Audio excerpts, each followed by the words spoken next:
Jadi, boleh awak perkenalkan diri awak? Assalamualaikum.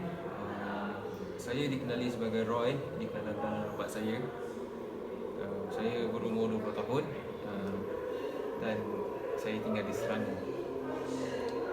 Kalau macam tu, apa kes awak ni kenapa? Boleh awak terangkan dekat kita orang? Jadi arwah bapa saya, innalillahi wa inna ilaihi raji'un. Dia baru meninggal 2 tahun lepas dan bapa saya mempunyai sebidang tanah kelapa sawit yang sangat besar. Dan bila bapa saya meninggal, dia tidak menulis ataupun meninggalkan apa-apa wasiat langsung pada tanah tu. Jadi bila kita orang keluarga tu nak bahagi pasal harta tu, ialah kita orang tak arif pasal perkara ni, undang-undang macam mana, perkara agama macam mana. Jadi kami pun tak tahu. Sampai satu tahap abang saya just cakap, okey, senang cerita macam ni lah, adik bagi je harta adik dekat abang akan settlekan semuanya. Jadi sebab saya hubungan dengan abang saya pun okey dan kami pun tak pernah ada apa-apa masalah pun. Saya percaya yang abang saya boleh lebih arif untuk memegang harta yang diberi oleh arwah ayah saya itu. Jadi saya pun percayakan dia dan saya membagikan harta yang patut saya dapat ke abang saya. Cuma ni kes saya sampai sekarang saya tak tahu adalah faraid itu apa sebenarnya dan macam mana ia berfungsi dalam kes saya ni. So jadi macam mana patutnya pembagian harta itu sepatutnya berlaku. Jadi itulah. Oh, aku faham kes ni.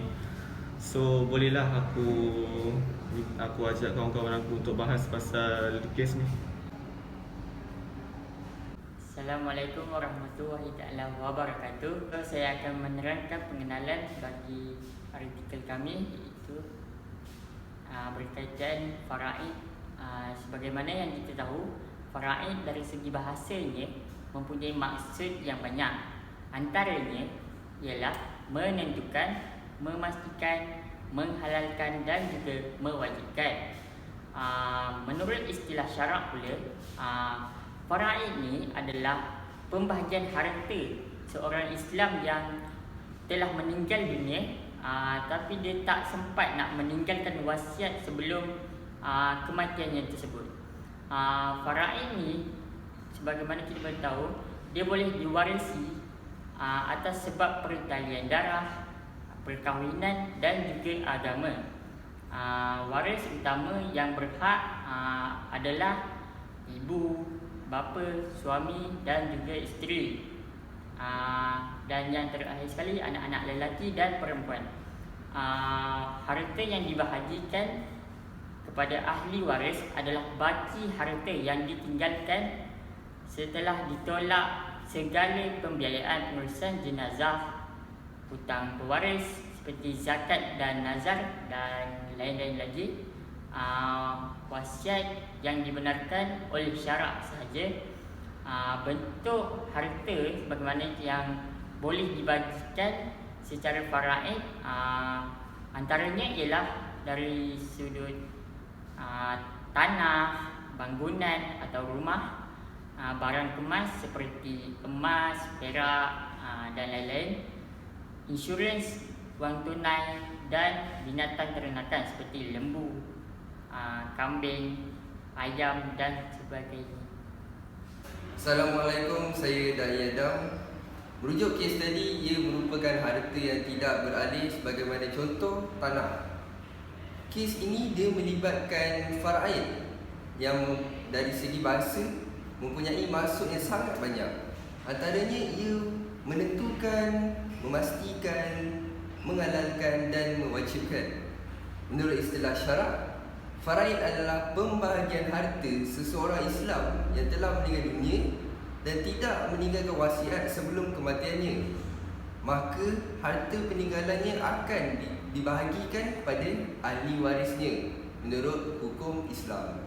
Seperti yang kita tahu, faraid ialah pembahagian harta seorang Islam yang telah meninggal dunia jika tiada wasiat.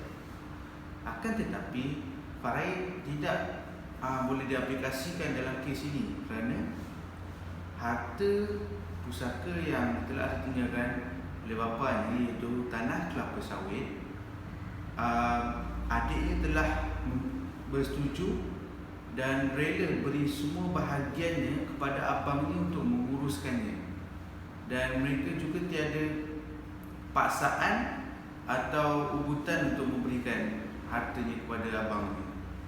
Maka tidak berlakulah faraid kerana dua-dua pihak bersetuju untuk menyerahkan hartanya kepada pihak yang tertentu. Harta pusaka yang ditinggalkan itu hanya boleh diagihkan setelah kos pembumian telah diuruskan dan hutang si mati telah dilunaskan. Maka pada itu barulah boleh diagihkan harta masing-masing. Assalamualaikum.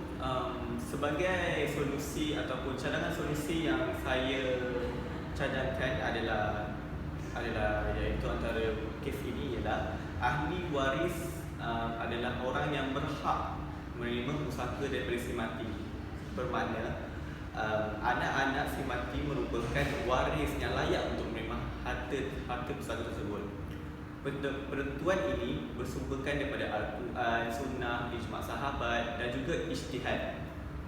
Anak arwah sebagaimana yang saya cakap sebentar tadi adalah ahli waris. Jika ahli waris lain seperti isteri arwah, ibu bapa arwah juga berhak ke atas harta pusaka tersebut kerana mereka juga merupakan ahli waris yang layak menerima pusaka. Pensyariat pusaka di dalam undang-undang pusaka Islam terkandung dalam Al-Quran, seperti mana yang terkandung dalam surah An-Nisa ayat 12, ada menerangkan secara khusus mengenai pewarisan harta. Okey. Dalam surah An-Nisa tersebut ada yang bermaksud, tetapi kalau kamu mempunyai anak, maka bahagian mereka iaitu isteri-isteri kamu ialah 1/8 dari harta yang kamu tinggalkan. Okey, saya ringkaskan apa yang ada dalam ayat tersebut.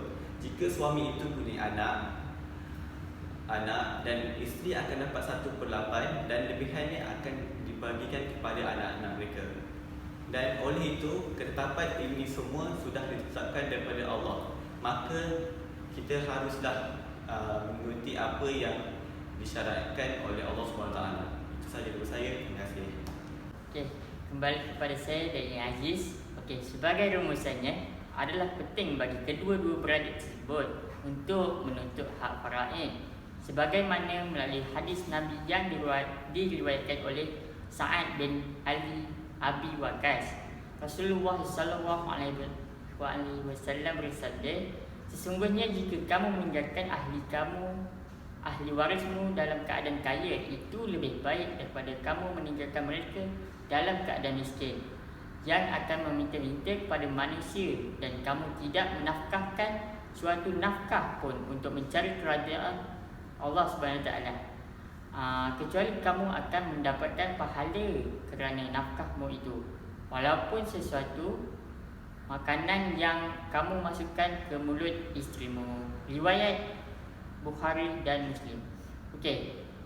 Hal ini juga dilakukan bagi mendapatkan keadilan bagi kedua-dua beradik tersebut, agar mereka dibahagi harta pusaka ayahnya dengan adil dan saksama. So itu sahaja daripada saya. Sekian, terima kasih. Jadi assalamualaikum warahmatullahi wabarakatuh. Alhamdulillah. Allahumma inna nas'aluka ridha wa jannah wa na'udzu bika min sakhatika wan nar. Jadi apa yang kita dapat simpulkan daripada apa yang rakan-rakan saya semua cerita tadi adalah tertib dalam pengurusan harta pusaka Islam kalau perkara yang patutnya pandang remeh. Sungguhnya memahami kaedah pembagian harta itu sendiri dalam Islam amatlah penting dan dititik beratkan, malahan pelaksanaannya adalah berdasarkan ketetapan yang telah dinyatakan di dalam Al-Quran dan juga hadis. Okey, jadi perkara ini bukan perkara yang patut dipandang remeh, kerana benda ini penting dalam hidup kita sendiri, dan jika perkara ini terjadi, kita perlulah tahu supaya benda-benda yang tak teringini tidak terjadi. Di samping itu, kepentingan memahami dan mengetahui tertib pengurusan harta pusaka Islam adalah demi menjaga objektif maqasid syariah dalam mempertahankan agama, nyawa, akal dan harta kita sendiri. dan keturunan waris yang masih hidup di samping mengimarahkan harmonisasi dan keluarga, masyarakat dan negara, insya-Allah. Jadi perkara ini haruslah diketahui oleh semua orang supaya in the future perkara-perkara yang tidak diingini seperti pembagian harta yang tidak kita panggil tidak fair lah, tidak terjadi, dan dapat berbahagikan harta mengikut sepatutnya yang macam mana kita patut bahagikan kepada keluarga saja, insya-Allah. Wallahu a'lam. Terima kasih.